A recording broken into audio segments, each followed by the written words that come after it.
Agora você pode fazer parte do clube de membros do Spurgeon TV. Esses são e-books já disponibilizados para os membros do canal. Todos os dias, novos e-books são adicionados junto com outros benefícios que só os membros têm. Sendo um membro, você passa a ajudar no crescimento desse ministério, tanto na quantidade do que podemos publicar, como na qualidade do material. Nosso propósito é, juntos, atingirmos o maior número de pessoas com solo escritura. Seja um membro do Spurgeon TV. Os discípulos, porém, ao vê-lo andando sobre o mar, assustaram-se e disseram: é um fantasma, e gritaram de medo. Mateus 14, 26. Observem, meus queridos irmãos, que nas ocasiões em que nosso Senhor Jesus Cristo caminhava em terra firme, jamais nenhum de seus discípulos ousaria dizer dele: é um fantasma, como está em Mateus 14, 26, ou é uma aparição. Só viam sua humanidade. Não havia mais o que ver de Cristo enquanto ele caminhava em terra, do que há para ser visto em qualquer outro ser humano. Simplesmente um homem, nenhuma divindade a ser revelada. Mas quando Cristo caminhou sobre as águas, havia mais do Cristo visível do que quando ele estava em terra. Então viram não somente sua humanidade, mas também sua divindade, que fazia as águas o sustentarem. Havia mais de Cristo para ser visto, e por fim o viram.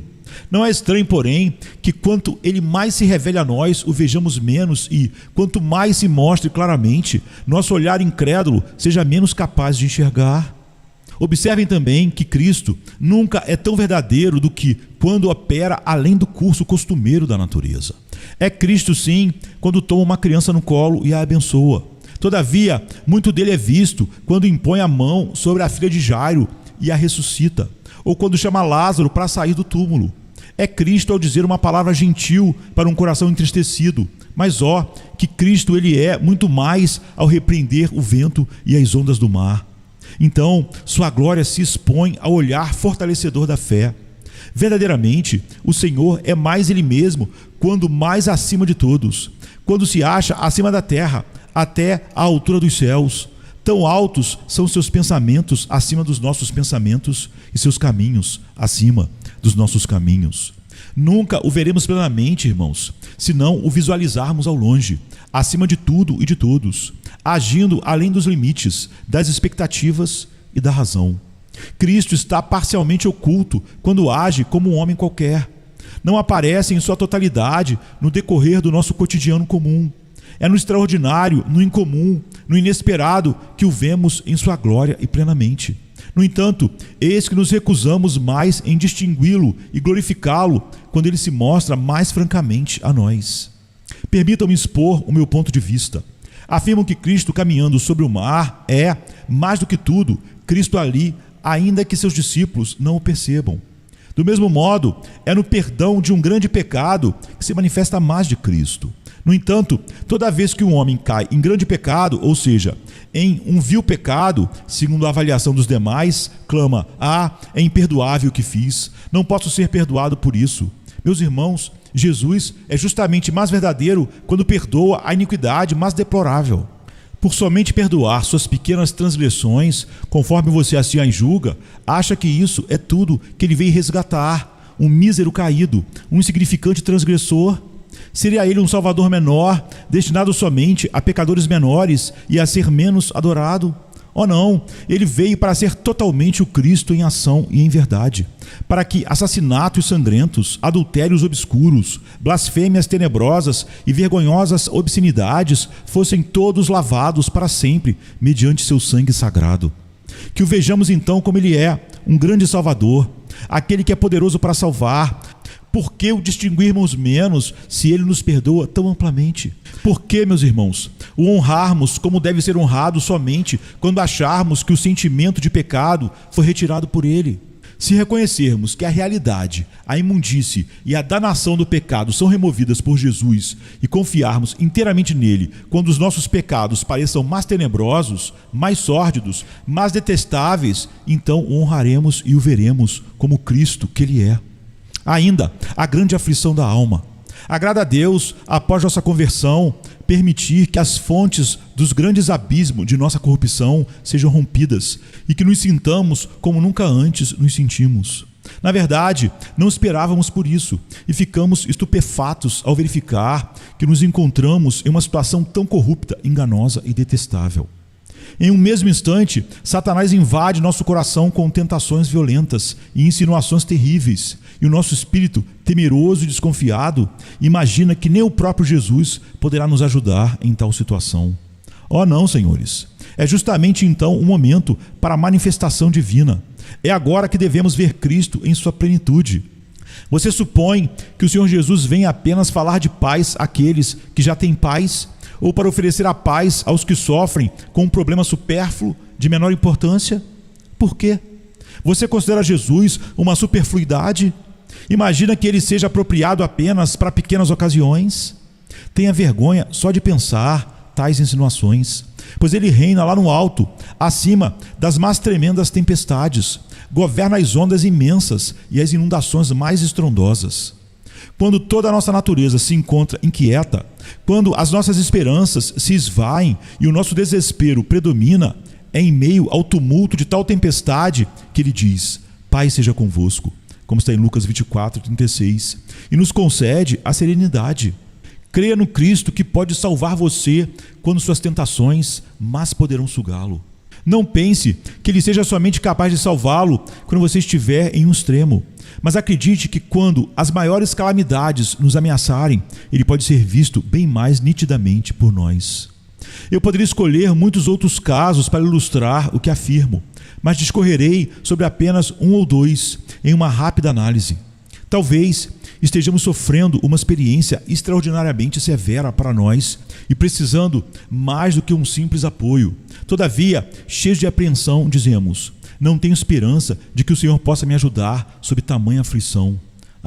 Então o nosso Cristo não passa de um fantasma. Se você o visse em toda a sua plenitude, saberia que nada é difícil demais para ele, que o sustento da alma, até mesmo quando chega a um ponto de escassez absoluta, é uma obra bastante simples para o nosso divino Consolador. Então, certamente você se lançaria em direção a ele confiantemente e não agiria como age agora. Sim, se você precisa de grande provisão espiritual para os seus dias de sofrimento, se as circunstâncias estão provando você no mais alto grau, não faça logo agora que você precisa tanto que Cristo seja tão pobre e parcimonioso em sua estima. Em vez disso, diga como Abraão: o Senhor proverá. Gênesis 22:8. Abraão, em seu extremo limite, quando estava para matar o filho Isaque, amando de Deus, vê que Deus se interpõe e logo lhe mostra um carneiro para ser imolado em oferenda. Na pior situação em que você se encontre, Cristo intervirá. Jesus provará mais uma vez que é o Senhor absoluto da terra e do céu. Você verá então que toda a plenitude reside nele. Será que você só poderia confiar em Jesus nas dificuldades pequenas e corriqueiras? Sim, é bom correr para ele nessas horas. Mas será que ele é só aquele amigo que pode protegê-lo de uma chuva miúda e caminhar com você quando um vento não muito forte estiver soprando? Que se recusaria a estar com você em meio à tempestade ou na travessia do mar turbulento? Oh não! Não faça o Salvador diminuir e desaparecer de sua vida tão miseravelmente. Não torne o Redentor um fantasma quando, na verdade, você precisa tanto dele de forma plena e absoluta. Você tem problemas reais, uma cruz real para carregar, dificuldades reais a enfrentar. Veja então o Senhor realmente, como ele deve ser visto, que ele é real e verdadeiro em relação à própria palavra e que o seu nome, Jeová Jirê, deve ser escrito com letras de fogo em meio à escuridão dos seus anseios. Em tempos de grande perigo, às vezes murmuramos com tristeza: agora certamente não serei preservado. Cristo me manteve até agora, e acredito muito que ele assim faria se as circunstâncias atuais não fossem piores que as de tempos passados. Agora, porém, estou sendo tentado ao extremo, sou violentamente assaltado, minhas tristezas se multiplicam. Ele me ajudará agora? Você ousa duvidar? Ele me ajudará agora? Quando sabe que ele não pode mudar, você ousa indagar se ele pode? Existe algo difícil para o Senhor? Ou você quer transformar seu Salvador numa mera aparição? Ele é um Salvador real, apoie-se nele. Ele o salvará com toda certeza. Cubra-se com sua proteção e afaste de você os dardos de fogo do inimigo. Jesus jamais o deixará, nem o abandonará. Grandes libertações, Você imagina que jamais voltarão a acontecer? Que Jesus não haverá de operá-las como antigamente? É assim que imaginamos, de modo negativo. Todavia, se acontecerem, seremos como Pedro, quando não pôde perceber sua fuga da prisão. Ele sabia que os santos deviam certamente estar orando por ele, mas ao se ver livre da prisão e se encontrar nas ruas da cidade, não pôde acreditar que fosse verdade sua soltura. Pedro, saindo, o seguia, mesmo sem compreender que era real o que se fazia por intermédio do anjo, julgando antes que era uma visão. Atos 12:9. Muitas vezes dizemos antes de Deus nos resgatar. Não pode ser. Nosso Cristo não passa de um fantasma para nós. Por isso, ao nos resgatar, dizemos: não entendo, chego a estar dominado pelo assombro. O fato realmente acontece, mas não conseguimos nos agarrar a Cristo e ter a certeza de que Ele é real, presente, poderoso e gracioso. Ou, se o fizermos, que deveremos receber sua maior libertação como prova natural de sua bondade e grandeza, tal como a fé é autorizada a esperar. Não é de surpreender, diz alguém, que Deus tivesse ouvido minhas orações e fosse tão gracioso em sua providência para comigo? Não, me disse uma vez uma santa idosa senhora, cuja longa experiência lhe ensinara muito sobre o Senhor. Isso não me surpreende. É bem do jeito dele, do modo com que trata seu povo. Sentir essa grande misericórdia por nós é muito próprio dele. É o que deveríamos esperar sempre de Deus. Que nos conceda grande libertação, que deve caminhar sobre as águas da nossa aflição e lhes ordenar que cessem sua fúria. É uma fé abençoada a que nos permite reconhecer Jesus sobre as águas e dizer: sei que é Jesus, pois ninguém senão Jesus poderia agir tão maravilhosamente. Poderia não tê-lo reconhecido se o tivesse visto agindo de modo costumeiro, ou seja, viajando na direção de Emaús como um viajante comum. Mas aqui, em meio a tal situação incomum, espero a sua ajuda. Mesmo que nunca o tivesse visto antes assim, esperaria vê-lo agora. Agora que o vejo, não estou assombrado, mas sim encantado.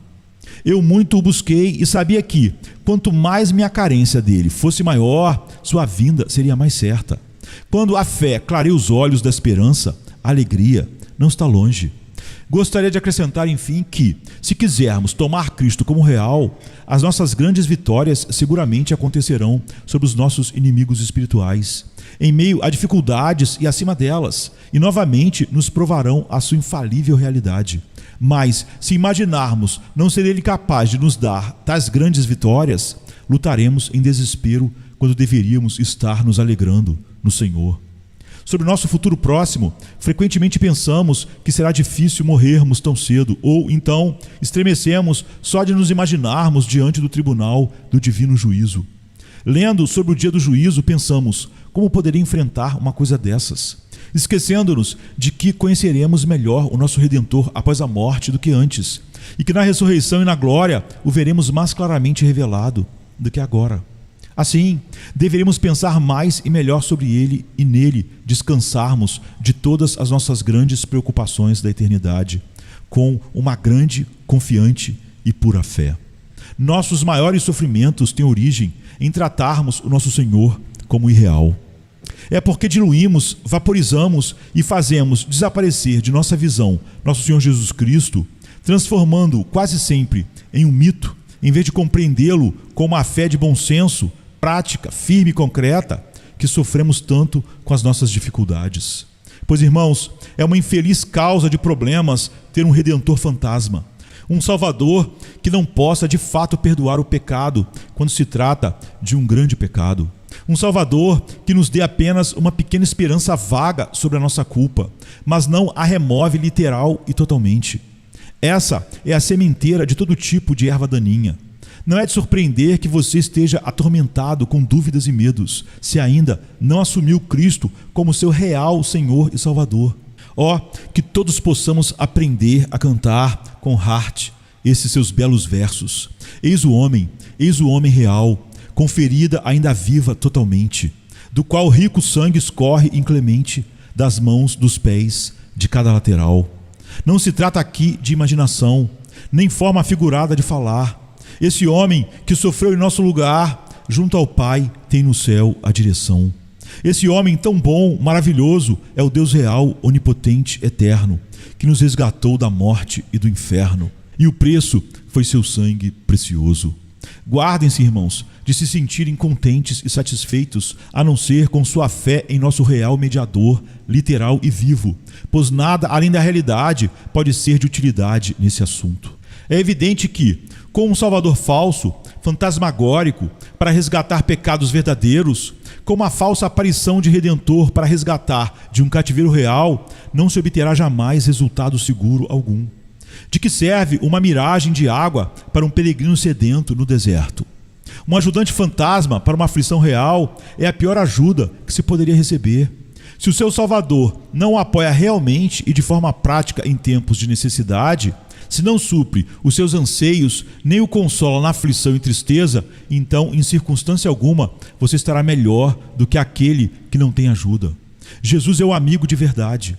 Sua graça, seu amor e sua presença não são uma ficção. De todo fato verdadeiro, este é sem dúvida o mais certo. Se eu tiver de carregar um fardo real e contar com um fantasma para me ajudar, na verdade, não conto com auxílio algum. Precisamos de poder, força e energia verdadeira por parte do nosso auxiliar. E tudo isso a fé pode comprovar em Jesus, seu autor. Mas você pode constatar também que onde Jesus é superficialmente considerado, se multiplicam os sofrimentos e ansiedades.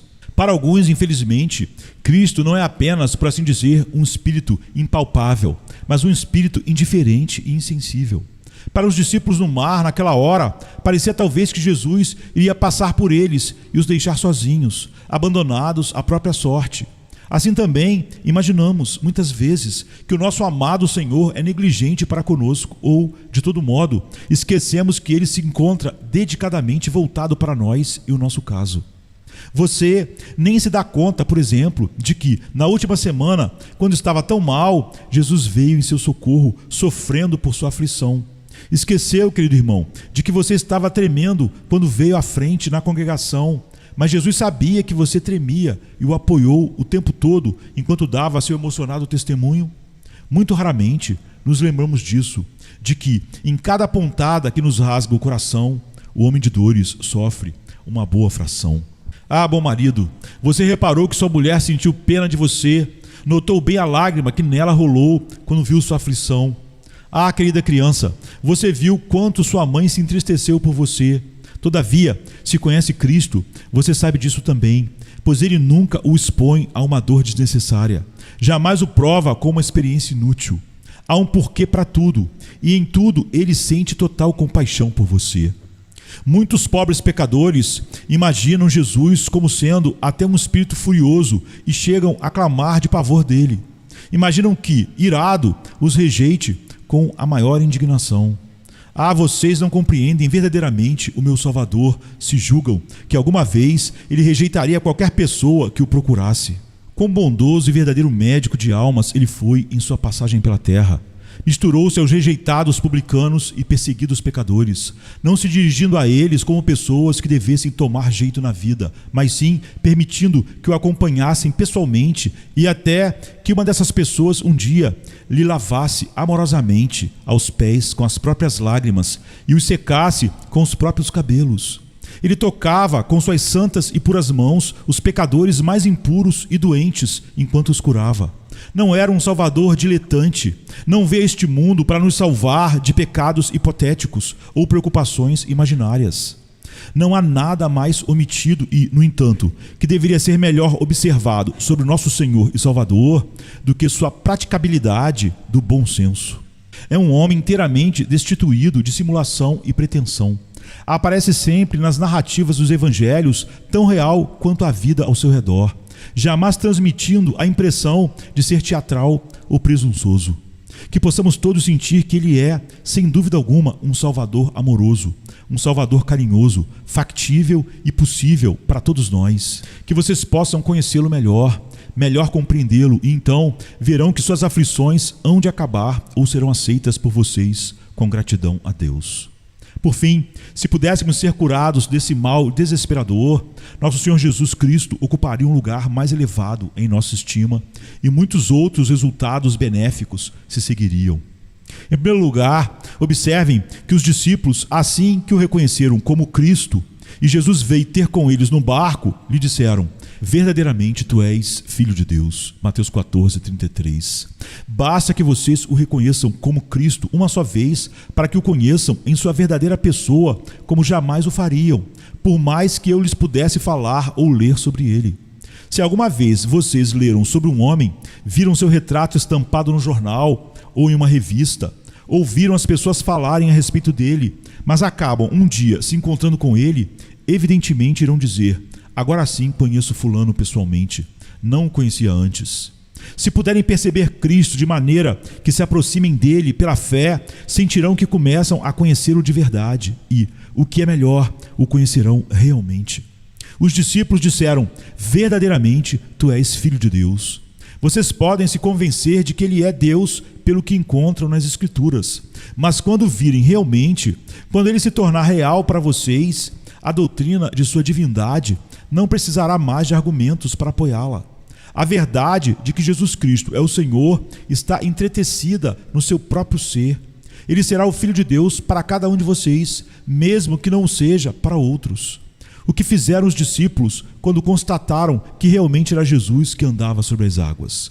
Diz o texto: então os que estavam no barco adoraram-no. Mateus 14:33. Vocês nunca adorariam um fantasma, uma imagem, uma aparição. Sabendo que Jesus é real, imediatamente se prostrarão diante dele. Abençoado Deus, abençoado Filho do Homem, vem dos céus até a mim, derramaste teu sangue por mim, sustenta-me agora na glória e roga por mim ao Pai. Tenho meditado sobre a tua pessoa, Senhor. Tenho ouvido a tua voz, mas agora eu te vejo. E o que posso fazer se não te adorar? É a firme compreensão de Cristo, com fé, que produz a devoção. Pois a nebulosidade e a confusão dos nossos pensamentos sobre ele é que constituem a raiz do nosso estado de espírito de não devoção. Deus nos dá firme certeza sobre Cristo e nós, instintivamente, o adoramos e nossa falta de paz e ansiedade se vai. Eles não apenas o adoraram, como também o serviram. Tudo então que Cristo ordenou que fizessem, eles o fizeram, e o barco foi guiado para onde queria, levando-os ao outro lado, onde o Senhor desejava ir. Aqueles que percebem Cristo logo o obedecem. Não conseguimos, na verdade, obedecer a algo que flutue diante de nós como uma nuvem, mas quando vemos o verdadeiro Deus homem, reconhecendo-o como uma pessoa tão real quanto nós mesmos, com uma existência tão verdadeira quanto a nossa e a de nossos irmãos, então, o que ele nos ordenar fazer, faremos. E nossa obediência só se torna real na medida em que o Mestre que a ordena torna-se real para a nossa alma. É assim, caros amigos, que nos tornamos humildes em espírito. Nenhum homem se conscientiza de Cristo sem se conscientizar de si mesmo e se quebrantar em auto-humilhação. Com os ouvidos eu ouvira falar de ti, mas agora te veem os meus olhos, pelo que me abomino e me arrependo no pó e na cinza. Jó 42, 5 e 6.